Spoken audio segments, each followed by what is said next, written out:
राहुल गांधींच्या निवासस्थानी इंडिया आघाडीच्या महत्त्वाच्या नेत्यांची बैठक।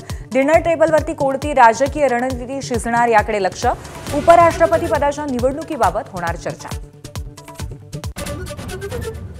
परफॉर्मन्स नसेल तर फेरबदल अटळ। एकनाथ शिंदेंनी मंत्र्यांना तंबी दिली।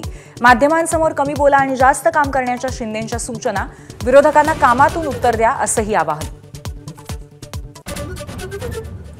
कालपासून पालकमंत्री अजित पवारांच्या बीड दौऱ्यात गैरहजर असलेले धनंजय मुंडे जिल्हाधिकारी कार्यालयात दाखल। थोड्याच वेळात होणाऱ्या आढावा बैठकीला लावणार हजेरी।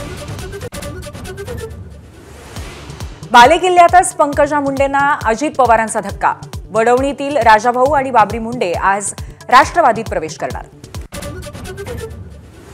कोल्हापुरातल्या महादेवी हत्तीणीला परत आणण्यासाठी आज महत्त्वाची बैठक। जैन मठ, वनताराचे वकील आणि न्याय विभागाचे अधिकारी करणार कायदेशीर बाबींवर चर्चा।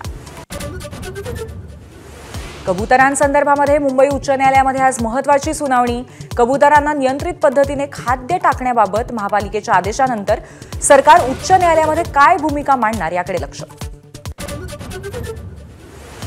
खालिद का शिवाजी या चित्रपटावरनं राज्याचं केंद्राला पत्र। 8 ऑगस्टला होणारं चित्रपटाचं प्रदर्शन तात्पुरतं रोखण्याची विनंती। तर चित्रपट कान्समध्ये पाठवण्याची आशिष शेलारांची घोषणा केल्याचा जुना व्हिडिओ व्हायरल।